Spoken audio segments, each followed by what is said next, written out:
Welcome, Jason Plaks. Jason, the idea for this podcast for this particular episode came to me after January 6th, because after January 6th, which was the assault on the Capitol, what occurred to me was that I could no longer have the kind of political discussions or debates that I used to have in all my years at Fox when I was the token liberal there.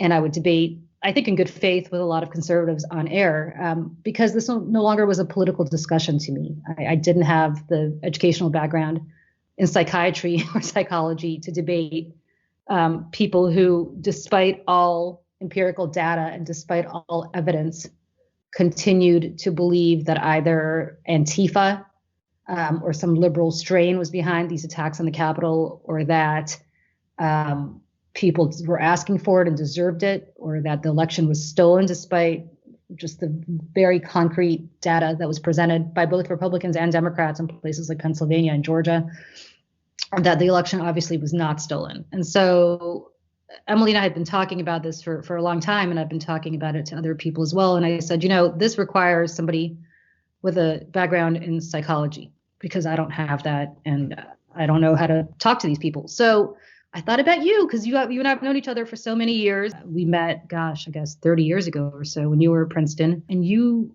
ironically, or maybe not ironically, are now specializing in this and kind of in analyzing the psychology behind people's political affiliations and their political leanings. So just as a baseline matter, what have you found? I mean, what have you found in people who are prone, and I'm not talking about people who are conservative in the sense that they supported George Bush back in the day, or they're for a more robust foreign policy or lower taxes, but I mean people who now are verging on QAnon supporters, maybe not outwardly, but believing a lot of the hype that these conspiracy theories have created, this ecosystem that's just not based in any kind of reality. What have you found in your research? What predicts that kind of behavior? That's the $1 million question. And I think, part of the issue is that there isn't any like single silver bullet, answer, as much as we want there to be. But I think there are a number of basic principles that can maybe point us in the right direction. And so, I'm not a clinical psychologist. I study experimental psychology. I study how just basic fundamental rules of human behavior and basic motivations people might have guide their everyday behavior. And so the perspective I'm coming, to this question from is, can we leverage some of the basic fundamental motivations everyone has and try to figure out how we can use those to understand all sorts of behavior, including the kind of behavior you're talking about? And also, can we maybe pick out some of the points at which liberals and conservatives differ in the strength of these motivations, and to help us pinpoint, maybe different language we can use in our discourse, different ways of framing the debate to try to make more contact with the intuitions of the other side. So let me give you some examples. So some of the basic differences between liberals and conservatives that we found in our research fall along several different dimensions. And one of them is what we call negativity bias. So in general, for everyone, kind of negative leaves a heavier imprint than positive, right? So it hurts more to lose $100 than winning $100 feels good, right? And there's this kind of built-in bias that everyone has. But the evidence suggests that bias is stronger for conservatives than for liberals. So in other words, the kind of negative looms larger, right? And so that's kind of a starting point where we can begin to think about, okay, how can we use that information in kind of crafting our messages and crafting the way we talk to the other side. Another interesting one that we've been looking at in my lab and a lot of other kind of my colleagues' labs has to do with disgust and disgust sensitivity. So it turns out that conservatives are more likely than liberals to agree with statements like, when I see a pool of vomit on the sidewalk, it makes me feel ill. Right. And so this is a kind of stimulus that has nothing to do with politics per se, right? It has to do with, a kind of physiological response to some sort of pathogen that you see, right? But conservatives respond more strongly to those kind of stimuli. So how can we use that information, right? And so there are a number of these kind of basic fundamental dimensions that on the surface have nothing to do with politics, but they do form a kind of building block for ultimately what we can talk about as like political behavior. So building on that disgust difference, I can kind of give you a more concrete example. So a colleague of mine has found that you can really close the gap between liberals and conservatives in their views about pollution and climate change and things like that if you craft your message that to be about disgust. So, for example, if you show conservatives pictures of, waterfowl that have covered in oil after an oil spill or something like that, right? They're really kind of disgusting images. All of a sudden, you can make them really care about the environment, right? Wow. And actually close the gap, right, between liberals and conservatives because you're kind of speaking their language, right? And the language is the language of disgust. That's fascinating. Well, first of all, now I know why they don't ride the New York subway ever. But I'll raise this before you go on because it's such an interesting point that you make. I think also, I guess, disgust also correlates with fear to some extent, right?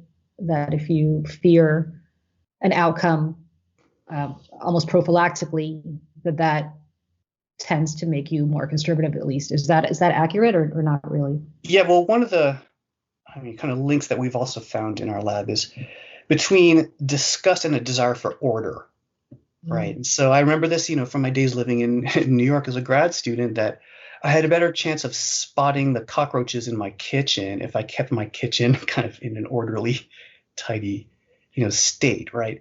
And so order can help you identify the contaminants, right?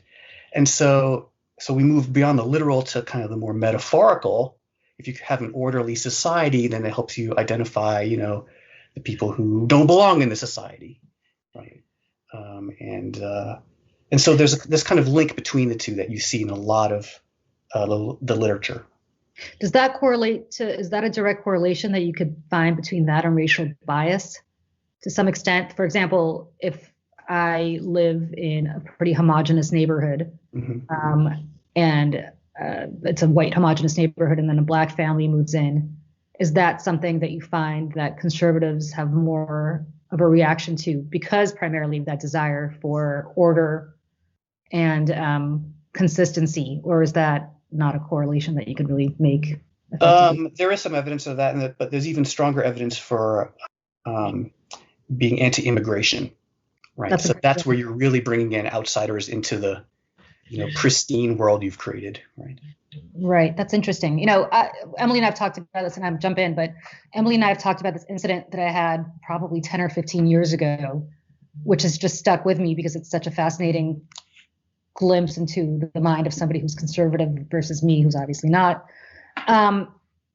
I had a conversation with a guy who was a pretty high-ranking official at the NRA, National Rifle Association here in New York, which doesn't mean much because the NRA here is not strong at all. But I was telling him how much I hate guns, and I have this very visceral aversion to guns. I just, even when I see policemen with guns, I don't, psychologically, I don't know what it is. I just have always had this very visceral reaction to firearms. And I said that to him. And he told me, you're nuts, you're crazy, guns are great, they're going to protect you. And I said, I don't really want to have a gun to protect me because my fear of the gun going off inadvertently and hurting me or somebody I care about is much stronger than worrying about something happening to me. And he kind of stopped in his tracks and he looked at me like I was literally nuts. And he said, well, don't blame me when you get raped, not if, but when you get raped, that you will not be able to protect yourself. And I kind of stopped and I looked at him and I said, well, the difference between you and me is I don't wake up every morning worrying about getting raped. I mean, it very well could happen, but it's not something that I consciously ever am concerned about. And so I consciously don't feel like I need protection against an event that may or may not happen. I just don't live my life living in fear that way. And to me, that kind of struck me as the fundamental difference psychologically between me and a lot of conservatives I know, and especially having worked at Fox for all those years and having seen the fear mechanism, and you're right, the order mechanism that drives programming decisions and drives other decisions. For example, yesterday, while CNN and MSNBC were talking about the FBI's investigation into the January 6th debacle at the Capitol, Fox was talking about Dr. Seuss being quote unquote banned, which of course he hasn't been, but this kerfuffle over Dr. Seuss potentially being pulled from Read Across America because of some racist imagery that he's had in his books. And that to me just said it all, right? Which is this outrage machine of constantly putting people in fear of their life changing, as you said, right? Their way of life being under assault. This Dr. Seuss, who we all read as children and read to our children, and Dr. Seuss has been read to us for generations on end. Suddenly, that way of life is under assault. And last week, Emily, what was it before it was Dr. Seuss? It was something else that I forgot they were all about, but something else kind of equally kind of insane. But is that what you see? Is that the sort of mechanism where the outrage from them and the anger from them and the prophylactic fear from them, like in the instance of the guy from the NRA, is that what drives them to be more politically conservative, or is that just too surface to understand? Well, I don't see any evidence that conservatives are generally more fearful than liberals, right? I think conservatives and liberals just fear different things, right? I mean, I think, a lot of Biden voters voted for Biden out of fear of what giving Trump a second term would mean, right? I mean, I think, and I think a lot of Democrats leveraged that fear and right. Played to that fear. I mean, I think now it's possible that, Biden voters' fears had a more stronger basis in reality right. than, from the Republican perspective, a vote for Biden was a vote for Stalin. And from the Democrat perspective, a vote for Trump was a vote for Mussolini. But both are playing on fear. Now, one fear might be slightly more realistic than the other, right?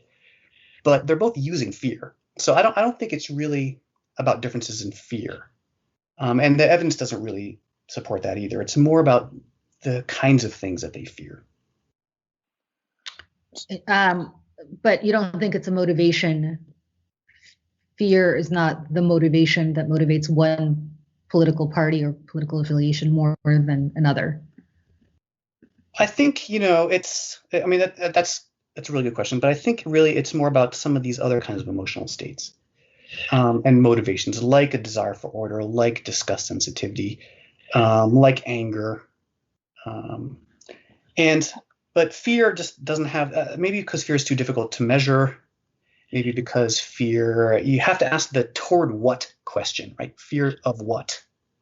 And because it's difficult to ask that question, there isn't a lot of strong evidence to say that conservatives are just more fearful than liberals. I guess what's tough for me to reconcile then is order, but then you have numbers to back certain things up, like the election wasn't stolen. How do you reconcile that? Because numbers show that Biden clearly won, and that's through an orderly system. But now you can completely believe the opposite, where the evidence and the actual numbers have nothing to do with that. We have to start talking about media bubbles, and we have to start talking about, the kind of information that you're exposed to. If you're exposed to, a media bubble that's telling you a very systematic and clear narrative that this is what happened in Pennsylvania, and this is what happened in Georgia, and this is what happened in Arizona, and it all the dots sort of connect, then it can be orderly. It does make sense,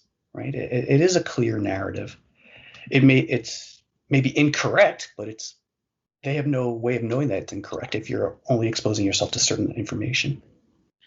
So is there a way that you can psychologically get people to see, from my point of view, reality on their terms, right? So for example, if somebody's prone to a feel of disgust when they see vomit on the sidewalk, as you said, I can't do anything about that. That's nothing you're ever going to change somebody. Maybe, through lots of therapy, but not inherently. You're not going to change somebody's attitude. So, but is it possible to meet somebody psychologically? Is it possible to meet somebody on their terms and then be able to persuade them to accept certain realistic standpoints, or is it almost preordained that psychologically they are prone to this desire for order, this desire for orderliness, and therefore their desire to believe certain evidence that doesn't really exist. Well, I mean, I think one of the things about Trump is that he actually threw a stick of dynamite onto the whole, idea that conservatives prefer order, right? Because he came in and was just master of chaos. And I believe that's what drove, to the extent that there were any Trump to Biden voters, and I think there were a fair amount of them, I think a lot of them were turned off by the chaos, right? And, Biden, to some extent, tried to play to that and say, I'm going to be the candidate of the normal order. I'm going to be going back to kind of a traditional president. And that spoke to some people, right? So he probably could have done more of that. And I think Democrats as a party could have done more of that. But so the point is to, conservatives and liberals are often you can think of them as tuned to different frequencies, right? And so you have to change your frequency if you're a Democrat and you want to speak to Republicans. You have to change it so that your frequency is speaking their language, right? It's tuned to their concerns. And so I think messages that speak to, hey, do you love chaos? If you love chaos, vote for Trump. But if you hate chaos, and as a conservative you should, then you should give us a look. Except, interestingly, empirical data from all the quantitative research that I saw, and also some of the qualitative research that I've conducted in my political consultant world, is the opposite, which is by a statistically significant margin, more African Americans and Latinos, for example, voted for Trump in 2020 than they did in 2016, despite all the chaos. And the reasons for that, which are very, very difficult to extrapolate, so this is where the qualitative data comes in, is that it is because they wanted order. So if you are, for example, and I hate using Latinos as a holistic group because that's a silly saying, all Europeans have the same, desires, which is not true either. But if you statistically, if you came from a place that had a really bad experience with socialism, Colombia, Venezuela, you really, or frankly, not just that, but the Asian populations too, Vietnamese, for example, a bad situation with communism or socialism, you were much more prone to vote for Trump over 2016 relative to how that same cohort voted in 2020, relative to how that cohort voted in 2016. Ironically, with Black Lives Matter taking such center stage, where African American voters tended to either stay home or vote for Trump in larger numbers than they did in 2016, was because of the whole defund the police aspect. They wanted order because they didn't want the police to be defunded, having had experience firsthand with why, with crime and there's some correlation too. If you've had personal experience with crime, you obviously don't want to hear about the police being defunded. So on the one hand, it's the opposite of kind of what you're saying, which is that you have those cohorts who want more order, voting for a guy who was the most disordered president that I think we've had probably since James Buchanan, who led to more disorder than we've had since James Buchanan. And on the other hand, it is rather than Republicans coming over to the Democratic side, it was cohorts in the Democratic coalition who came over to the Republican side. The only reason, so Trump was able to persuade more of them. It's not that there was a turnout. The turnout model wasn't wrong. It's that the persuasion that Trump was able to do for traditionally liberal constituencies was more effective, which is strange to me in light of what you just said about people craving order. Yeah, well, I mean, it's a really good point you're making. I think it might be not so much that these groups were voting for Trump because he was going to bring order, as much as, at least for, some of the, South American, immigrants, it was kind of the anti-communist message. Right. That really goes with the whole Republican Party. And that's going to really resonate. That's always going to resonate with people who come from communist parts of the world. So I think that was really what resonated with them. And with the Black community, it's interesting. And I don't have a terrific answer for that, except for, well, on the one hand, yes, he was the, agent of disorder. But on the other hand, what he was promising, right, is strong police, and we're going to reduce the crime in your neighborhood, and we're going to, make it safe. Now, so there was a difference between his own behavior, which is chaotic, and what he was promising, which was order. Apparently, I think, to my surprise and your surprise, the promises resonated with a fair number of African Americans. Well, either that, or they saw the disorder that the Black Lives Matter movement created in certain cities, and that resonated with them. Yeah. Intuitively, I guess. What is interesting to me also is where Democrats picked up was with white women, because white, and typically white college educated women. I think the correlation now is really between people with higher degrees of education and those who are not, in the research that we've seen of people who vote Democratic versus people who don't vote Democratic. It's become not so much about race as it is about educational attainment. But what's also interesting to me is those same, so first of all, white women, and I say this as a white woman, are a complete disappointment to the Democratic Party and have been for a long time. And Democrats have not won the White House with the majority of the white vote, I believe, since Lyndon Johnson in 1964, which is just astounding. Wow.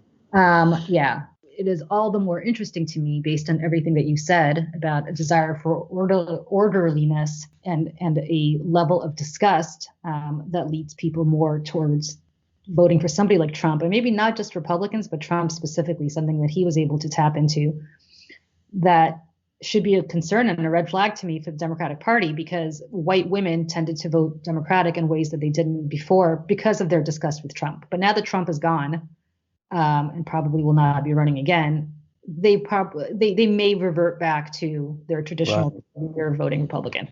But that notion that another Republican can tap into, which is not hard to do, you don't need to be a Donald Trump to tap into it, which is order and orderliness, that's something that is easily tapped into by any Republican in ways that I think Democrats would have a harder time persuading their own base to accept.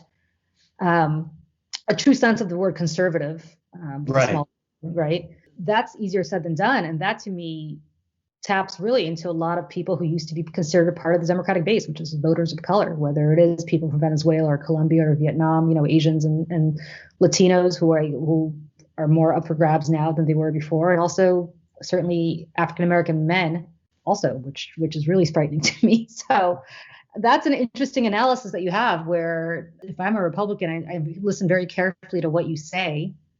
And I think, okay, I now know what I need to do. I need to know what to embody to not just keep my own coalition in place, but also expand it out to part of the Democratic coalition. Yeah, I think it's helpful to kind of point out these, areas where the Democratic coalition could be vulnerable. But at the same time, I think there's also room for attack, Like what? Making appeals to Republicans based on order. I think that was a big part of Biden's appeal. We talked a lot about conservatives and what motivates them. What motivates liberals? What motivates progressives in terms of what they're affiliated with? Okay, so there's one, interesting trait that's called openness, or openness to experience. And so that does have to do with kind of a willingness to entertain, new experiences, whether it's aesthetic experiences or new foods or, new genres of music or art or something like that. Liberals do score higher on that. And presumably that has something to do with just, being more generally kind of open to changes to the status quo, being more okay with a kind of low level discomfort or disequilibrium when you see, a jarring painting or movie and it kind of shakes you up a little bit. Liberals are more okay with that. How you leverage that into communications, I don't know, but I think that's something maybe Obama was able to do a little bit successfully in trying to appeal to, the coolness factor, trying to appeal to the idea that, we're doing something new and young and radical and try to make friendly contact with those intuitions you might have, you potential Democratic voters. But how do you reconcile a flip again between voters who voted for Obama, white voters who voted for Obama in 2016, despite the fact that he represented a huge break with the existing status quo in the order? I mean, just by virtue of being named Barack Hussein Obama and being black, not to even mention the policies that were very different from the previous administration. How do you reconcile that with them then reverting to voting for Trump in 16? I guess, is it that Hillary Clinton as a woman was a bridge too far, or maybe as an individual was a bridge too far? Well, I mean, I think a lot of the voters who gave Obama a chance gave him a chance because he was something new. And, and they voted for him for a lot of the same reasons they voted for Trump, that they're fed up with the whole damn system. And they're looking for anyone who represents some sort of, break with the tradition. The idea of being an outsider is very appealing. And every politician pretends they're an outsider in some form or fashion. And because it works, at least in the short term, it works.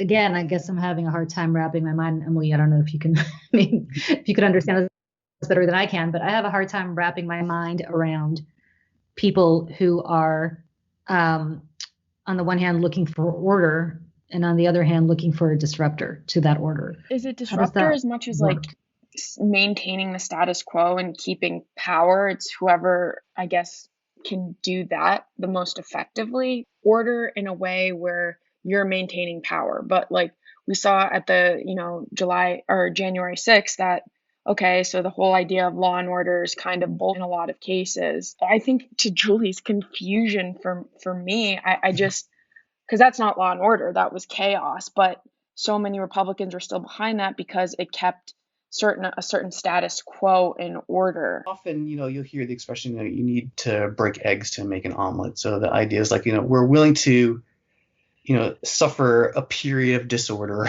in order, to gain back rock solid order in the long run. That's kind of the justification people will use to deal with that, to handle that. It's so interesting that you say that, because I just sat through some pretty extensive focus groups with voters, and a couple of observations that maybe you can explain the psychology behind, because I can only explain what I saw, not how they got there psychologically. First and foremost, the most positive people on the planet are African American voters, which of all the people who have everything to not be positive about compared to other people, they continue to give benefits of the doubt to politicians and to policies in ways that are not commensurate with the African American experience in this country. So that's one. And I'm not talking about leadership. I'm talking about just, everyday African American voters. The people who have the least to complain about in my mind, but complain the most about the status quo, are white men. And no surprise, everything sucks in their life, despite the fact that in reality, compared to everybody else, everything's pretty good in their life. And two separate white, non-college educated men said something in this focus group that I just thought was really fascinating. This was in the midst of COVID. So this is about maybe last summer, when things were getting pretty dire for everybody. They said that each of them, and they didn't know each other, these were random people, each of them had an adult daughter, and the adult daughter filed for unemployment under COVID, under the extended employment benefits because of COVID that Congress passed. And both of them were very scornful of their own daughters for, quote unquote, sitting on their ass and doing nothing and not looking for a job, and just collecting this fat unemployment check because they could, which I thought was fascinating, to the point where the ideology almost trumped a disdain for their own children, in a way that I think most of us wouldn't necessarily sit there and trash our own kids. And again, these were perfectly, I think one was retired in his 60s. The other one was, I think, a truck driver. So these weren't, these are people who were all, as they said, family guys and were very committed to their family, but they were just very scornful and disdainful of their own daughters for, as they thought, just, sitting there being welfare queens in their minds without actually bothering to look for a new job, because they were making more money on unemployment in their mind than they would have been working. Whether that's true or not, I don't know. So I don't understand that, because that's not the kind of response that you get from women typically, and it's not the kind of response you get from African American voters, regardless of gender. It's very inherent to white men, and white working class men, who, again, I don't know if it's a level, and again, it's not even based on education, because the African American voters and the women we spoke to are not necessarily all college graduates either. So I don't know what you make of that, if anything. I mean, that raises in my mind another kind of point of, inflection between conservatives and liberals, and that has to do with, meritocracy beliefs. Right. And this kind of Protestant work ethic idea, which is, really, really enormously influential in our society. The idea that, if you work hard and, put in your, in good faith effort, you will get rewarded. End of story. And and ergo, anyone who isn't doing well must be lazy, right? Is kind of the logical, the incorrect logical deduction from that. And so that's a really, really prevalent belief. And that's, one of the ways that conservatives and liberals differ. And it's especially true, the more kind of libertarian you get within the conservative, coalition, right? So conservatives themselves are made up of different strands of beliefs that don't always hang together. It's fascinating to me that Romney's going around now wanting to give everybody free money, right? Just for having children, right? Right. And including, people, if I understand his plan correctly, just for every child, you get a certain amount of money, regardless of whether you're employed. And this is also, Black and brown families tend to have higher birth rates. So this is a benefit that would disproportionately benefit, minority people. And this is the same guy who not so long ago was talking about the 40%, takers. Yeah.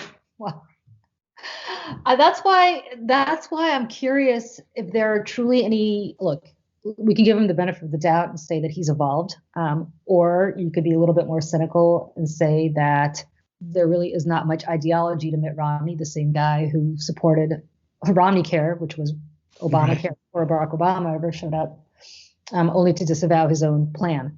Or not his own plan. Apparently his plan was just fine, but only to run against Obamacare. So, I don't put much stock in Mitt Romney on this kind of stuff.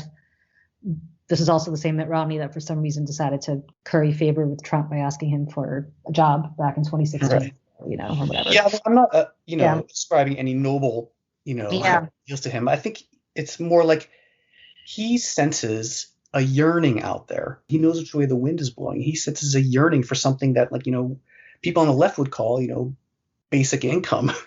Right. Yeah. And you might dress it up in some other kind of, right-wing language, but it's basically basic income. Yeah, and I think it's also potentially underscoring that the unpaid labor that mothers, especially during COVID, are subjected to, and the loss of income as a result of having to care for their kids, may finally get people to start thinking about the fact that, this stuff is free, but it shouldn't be, because it's allowing women to pass up a lot of other opportunities in life because they have to rush home and, take care of their kids, or stay home to take care of their kids. And you also did an interesting study I saw on media consumption, and not just media consumption with respect to Fox News versus MSNBC, but media consumption with respect to all sorts of broad-based media, and how that correlates to political affiliation. Can you talk a little bit about that? Looking at the types of genres that people prefer.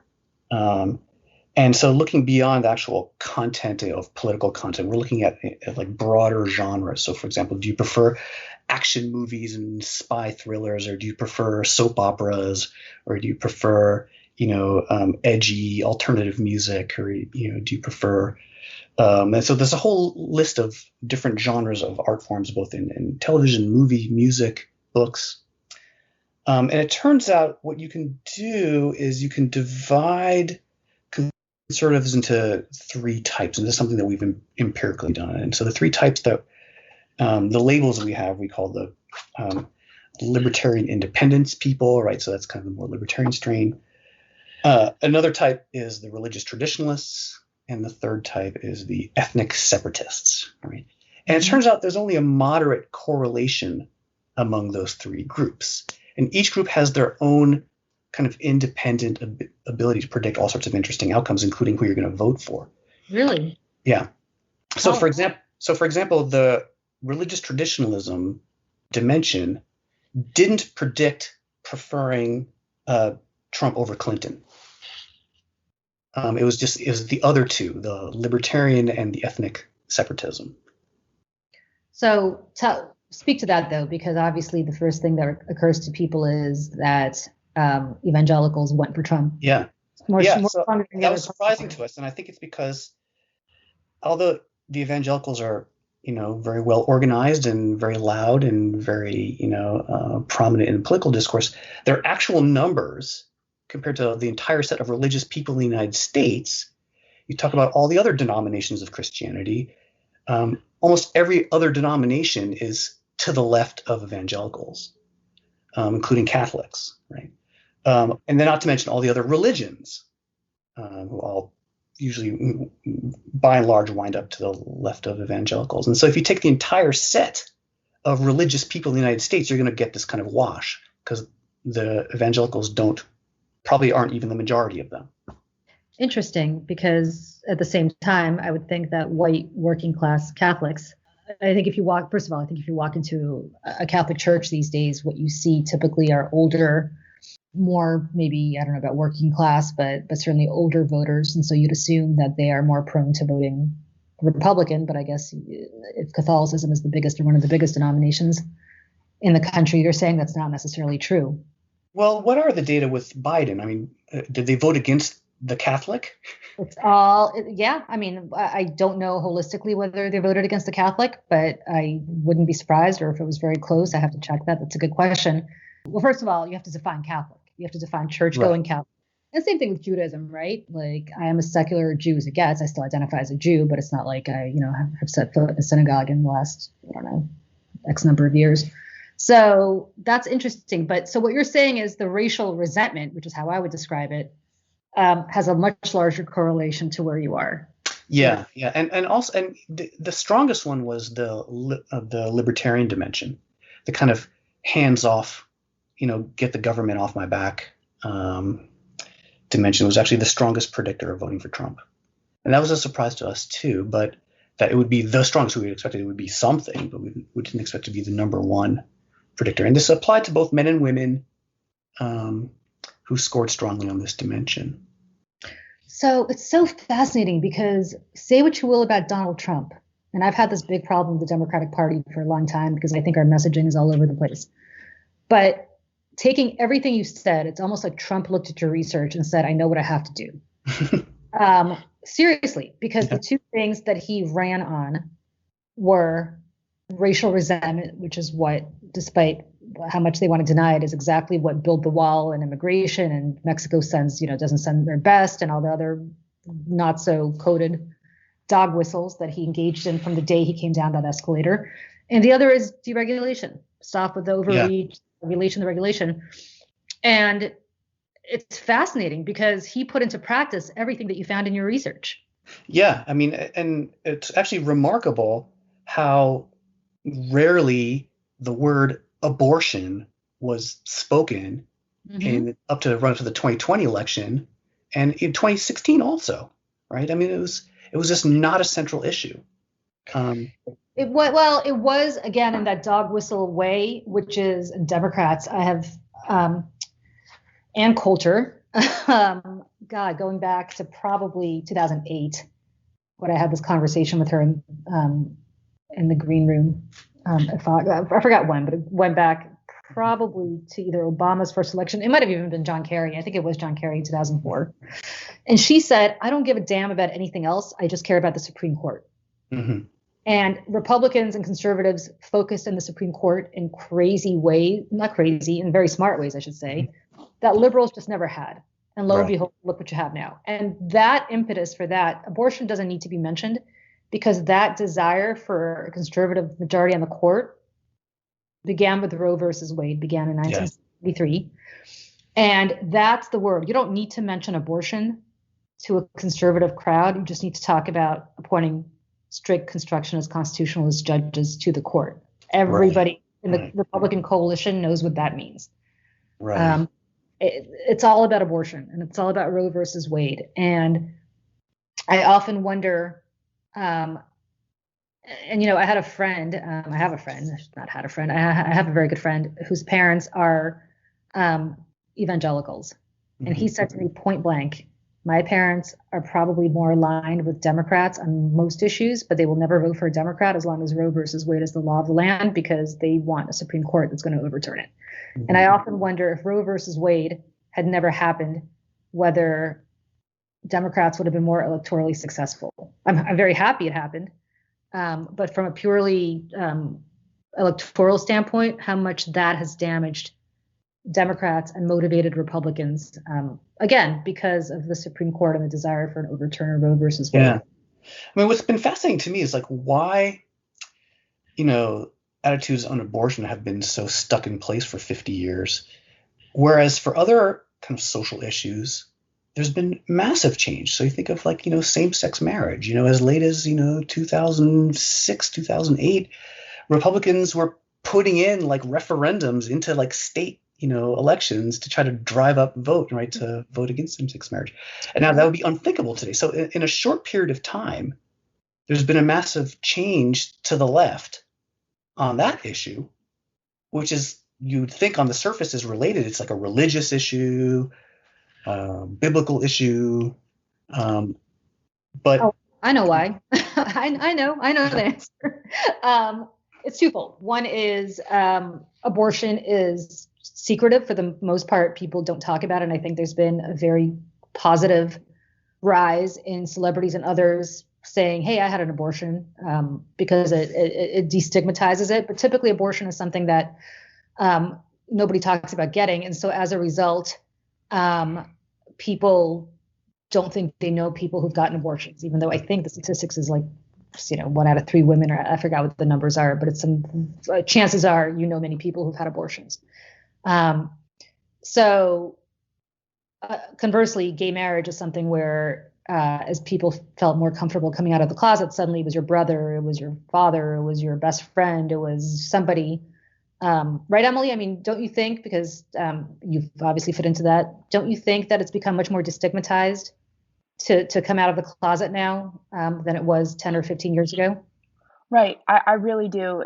And I really want to hit home your point. I think it's just because gay people have become more visible and more, right, your friend, your brother, your sister, whatever, but still abortion is not. Women in even issues of periods and like women's issue are still just getting to the surface of being like talked about in normal conversation. Yeah, I mean, talk about disgust. I mean, think about how many people are stabbed by the concept of a woman having her period, right? Which 99.9% of women have at some point in their lives. So that's what. So one is, I think, one is more destigmatized than the other, which makes it more acceptable, because suddenly you have Republican members of Congress who are potentially have been in the closet themselves, or have kids who are gay, or they're coming out of the closet. So that's one. And the other is abortion is a zero-sum game in ways that gay marriage or gay relationships are not, in the following sense.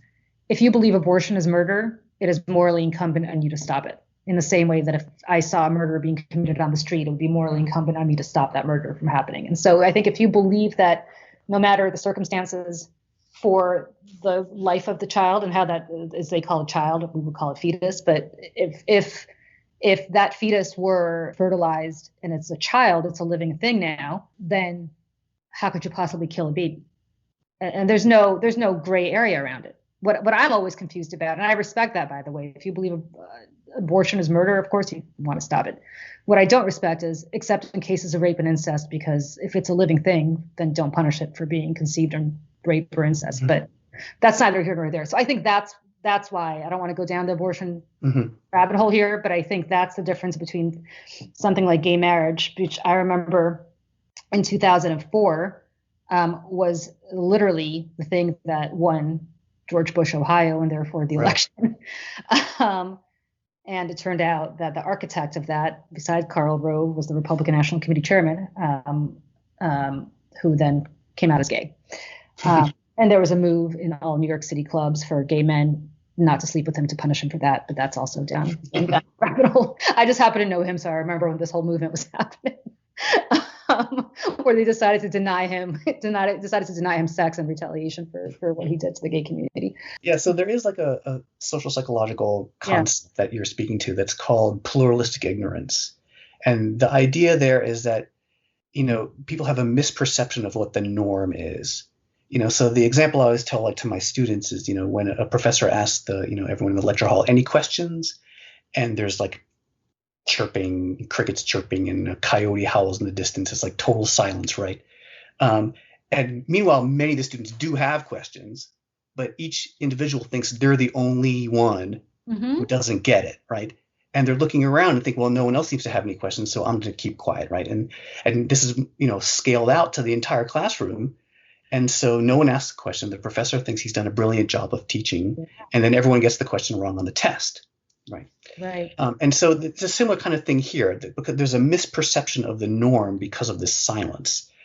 And so I think it's a very smart idea for women who've had abortions to really, really come out and destigmatize it and come out en masse.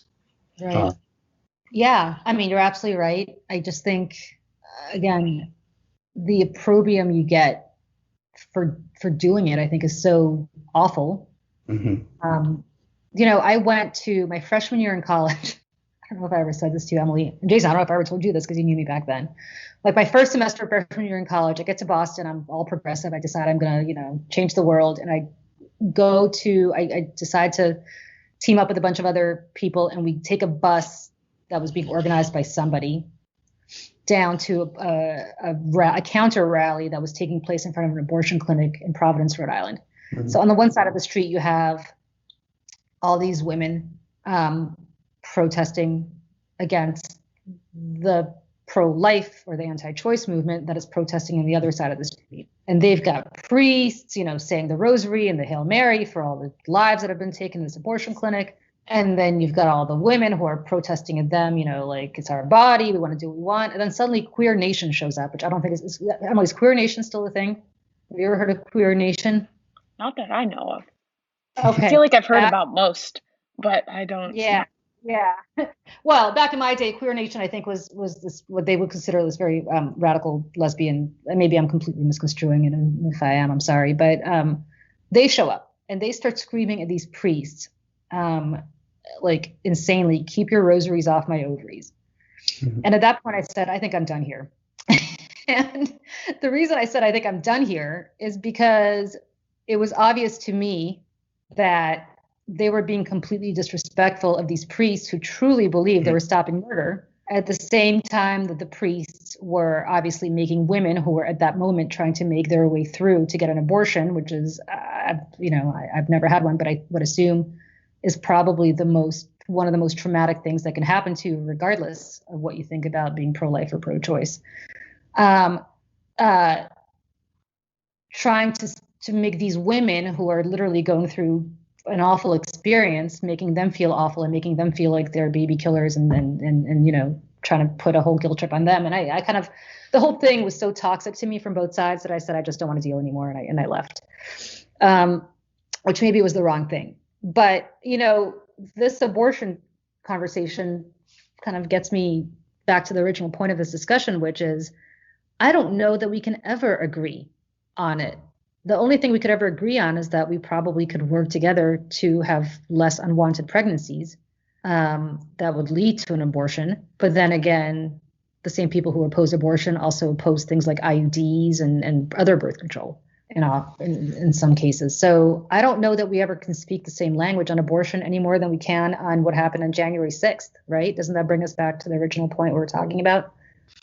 Yeah. I mean, I guess I'm a little bit more optimistic just because I do keep in mind, all the issues. You can go to kind of issue after issue where the vast majority of the American public has swung left, right? So you can talk about same-sex stuff. You can talk about cannabis, like red state after red state is legalizing it. And, Julie and I are old enough to remember when that was like a big political issue. Yeah, definitely. And so why is that, right? And you can go issue after issue, like even something like gun control. The vast majority of the American public, not their elected officials, but the vast majority of the American public, like 80, 90%, depending on what poll you look at, wants some sort of gun control, right? And so the public, there are certain like cultural battles that the left kind of has won and and should relish the victory and claim the victory and use that as inspiration for future battles. Well, gun control is not a battle I think that we won, because despite the fact that gun safety is something the majority of Americans, including the majority of NRA members, want. It's just been demagogued to death to the point where it's so toxic, Democrats don't bring it up anymore. I mean, Clinton was the last person who really did anything about significant gun safety legislation when he did the assault weapons ban.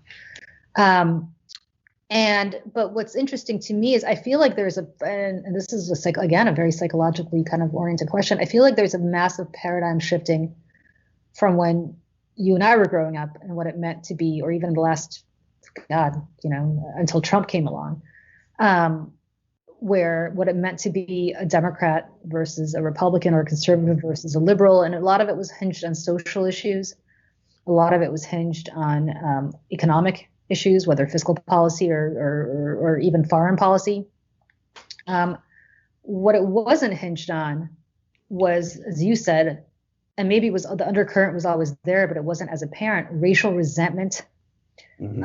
I remember when a candidate in Virginia, the former governor of Virginia, ran for, when was this, 2008, 2012, I can't remember, 2010, ran for United States Senate, and called a Democratic tracker, who I believe was Asian Indian, a macaca. Remember the macaca incident? I don't know if you guys remember. Right.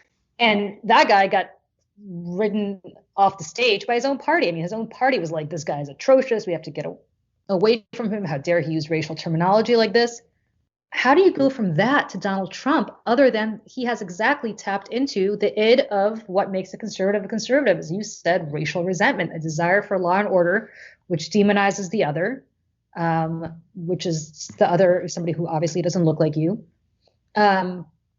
So I don't know. I don't know if this has always been there, and is just coming out more prominently now, where it wasn't accepted in polite society. Now it's absolutely accepted in Republican polite society, at least, to believe in these kinds of things. I mean, of the billions of things that Trump said every day, any other politician would have been distanced from by his own party until Trump came along. So I don't know that things are getting better. I think there's a realignment where it's now they've stopped being the party of ideology from a political standpoint and started being the party of like a psychological ideology, which is exactly what you said: a desire for order, a desire for racial, the racial resentment that you pointed to, and so how that manifests itself in policy is really kind of immaterial as long as you say that you're going to do it. I agree. It's more about identity and identifying with one team or the other team. And there's, a powerful psychological, benefit that people get from identifying with a group, and especially a group of that you hold in high esteem. And so that, yeah, you're right. I mean, the actual policies are immaterial. And that's kind of why I raised the Mitt Romney issue, because it's like all of a sudden now he's giving basic income, and because the actual policies don't matter anymore, right? It really is about these kind of psychological issues, and I agree. And so how do you deal with that? And so,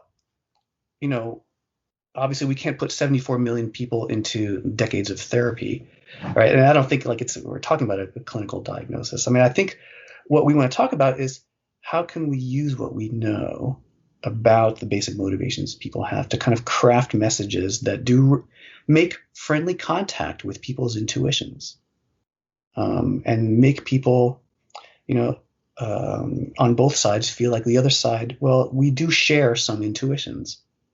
We do share some intuitions about the basic things we want out of our society. Like what? Well, like everybody wants order. to some degree, right? Everybody wants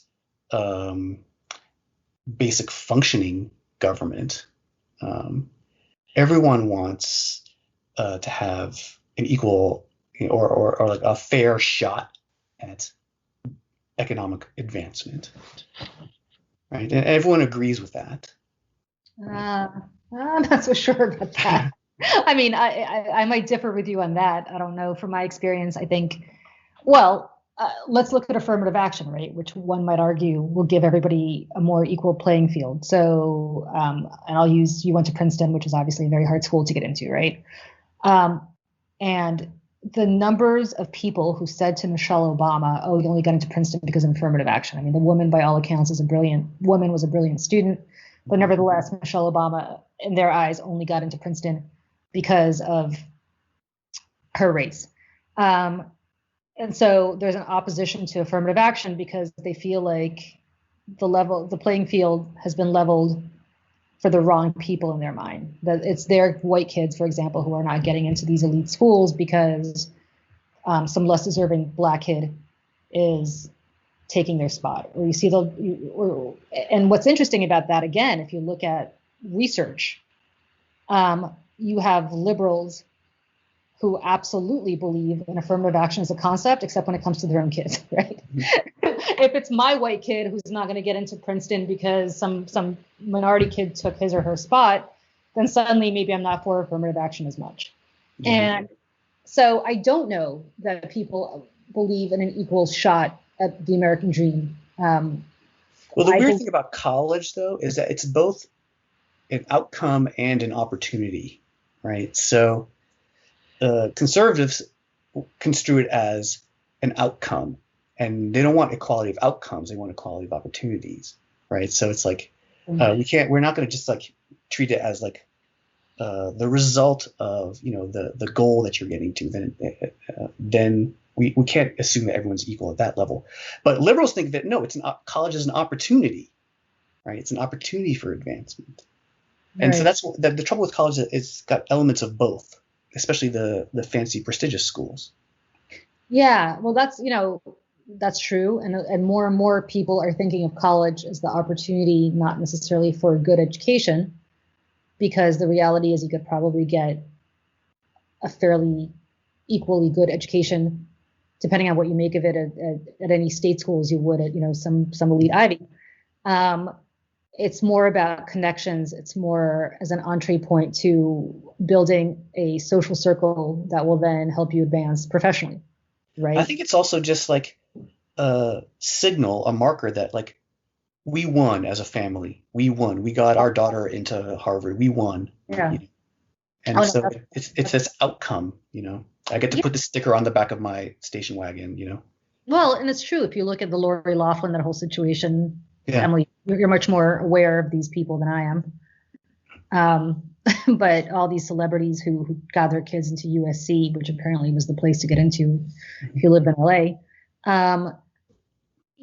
they probably would have done just as well at, I don't know California schools that well, but at some less prestigious, quote unquote, prestigious school in California. But it's the whole, as you said, the whole point of saying, oh no, my daughter goes to USC or my daughter goes to Georgetown, I think was the other big school where some people got their kids into, versus George Washington or American in DC.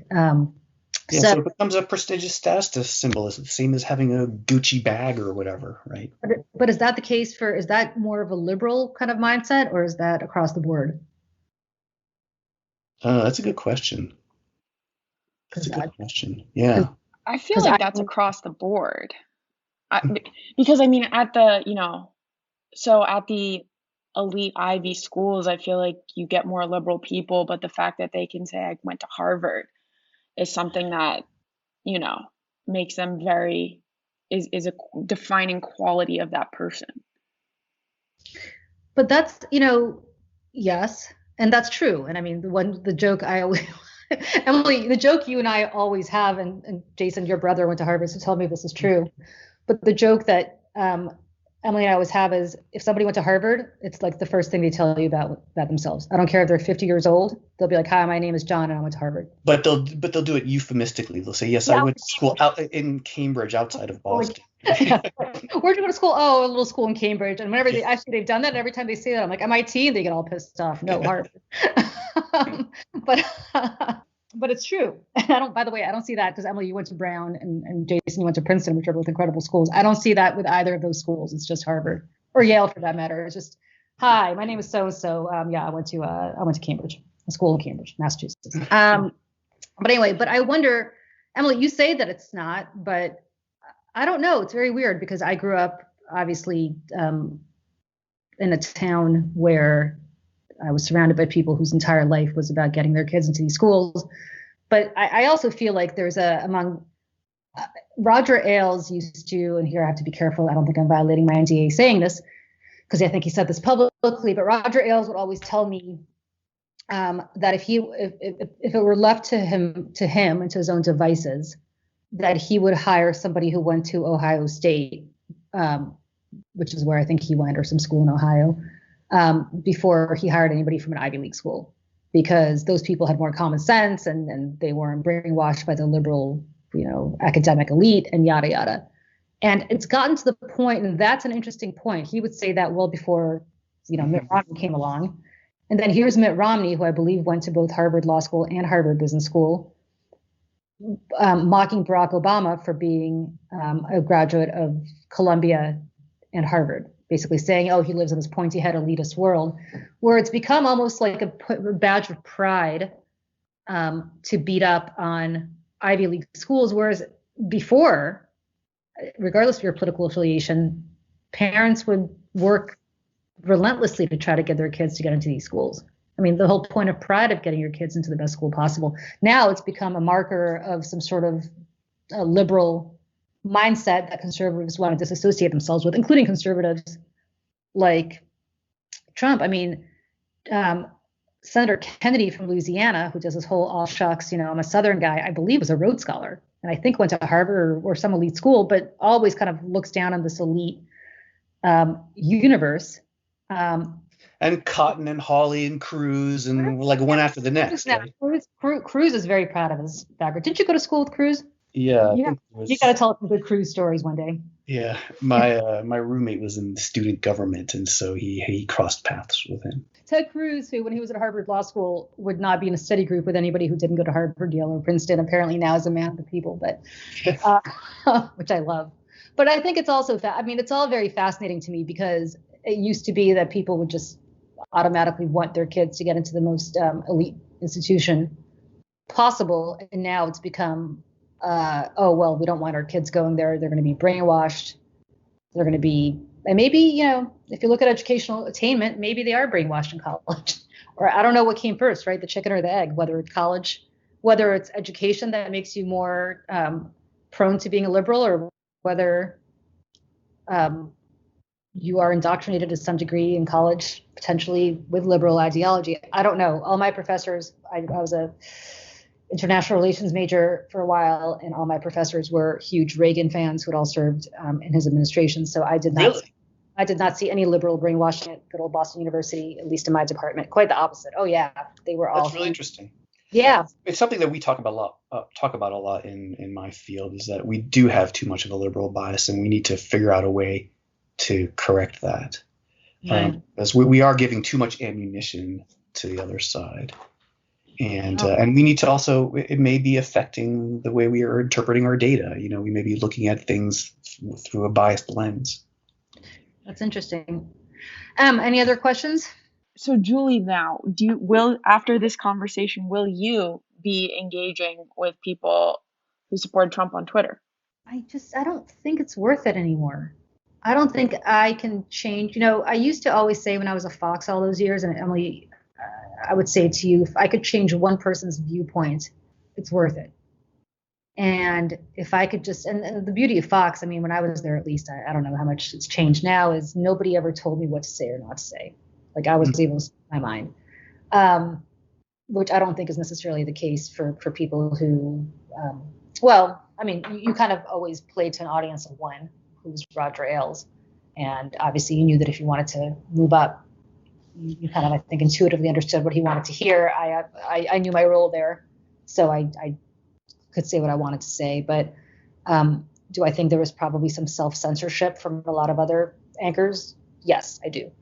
And I believe that probably is still the case, but without anybody telling them to censor themselves. But I also will say, I don't know that I believe that anymore, because I think what my role at Fox at least did maybe is, I don't know that I changed anybody's mind.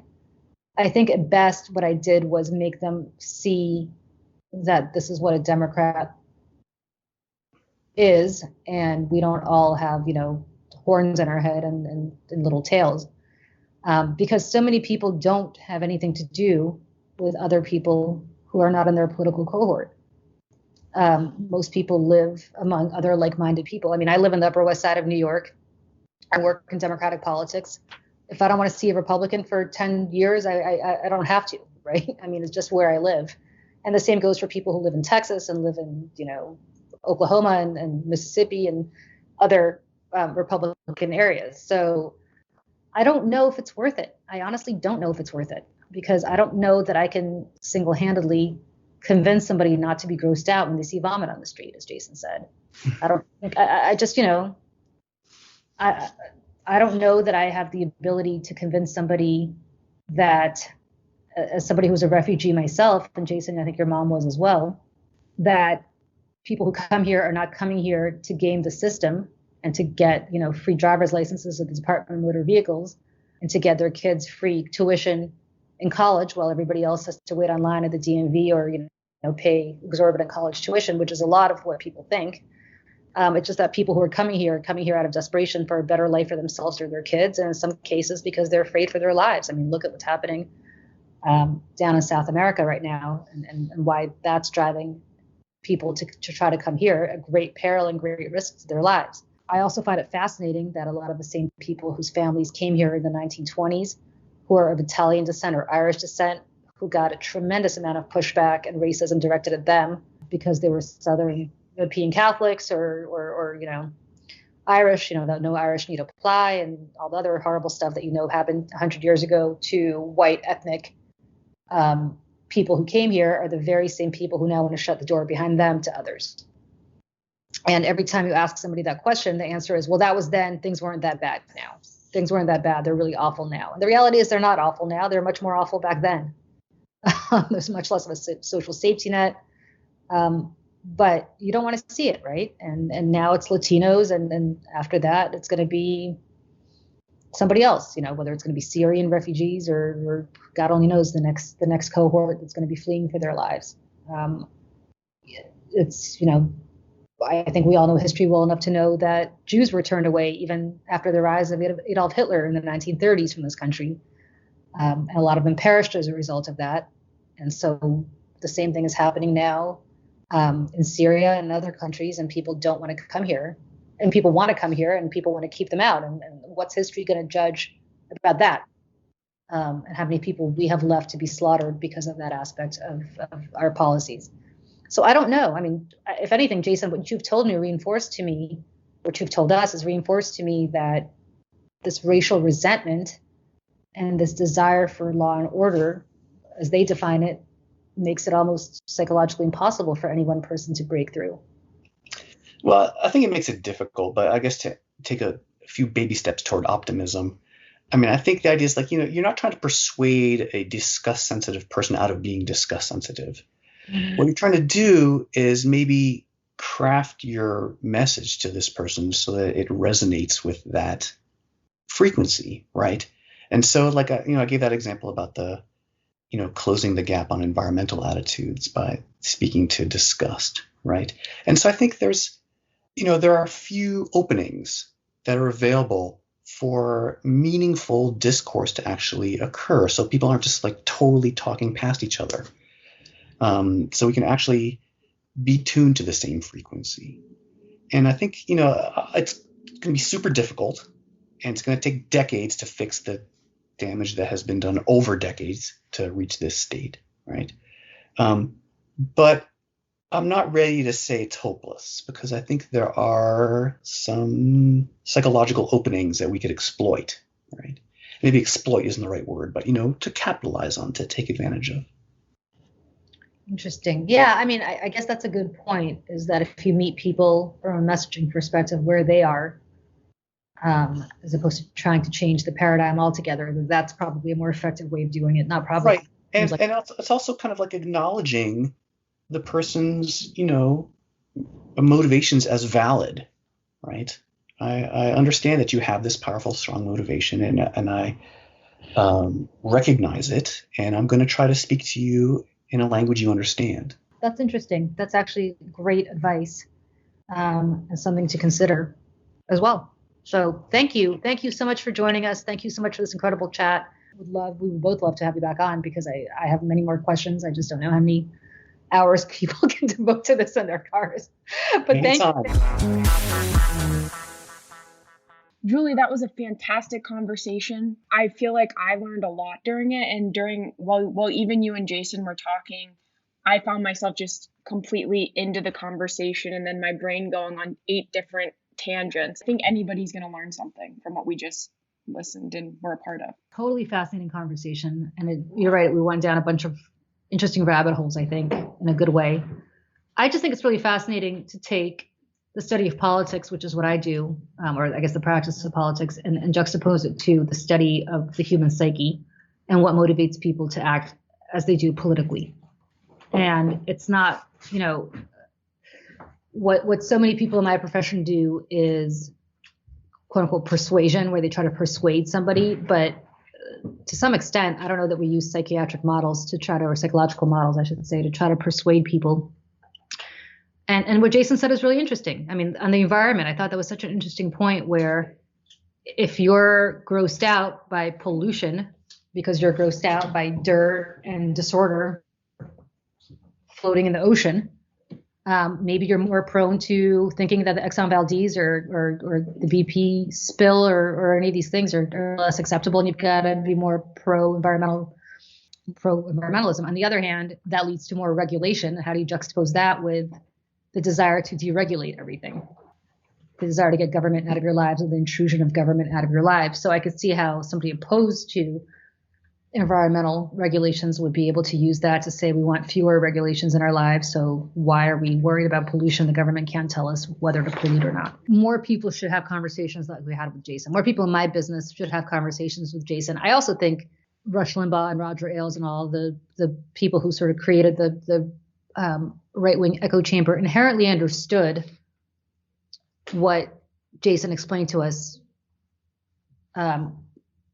which is that there's an inherent disgust that could be tapped into, and that disgust can lead to people having a different attitude about politics than they had previously, right? Which is why the War on Christmas is so effective, which is why Dr. Seuss is so effective, and all these other different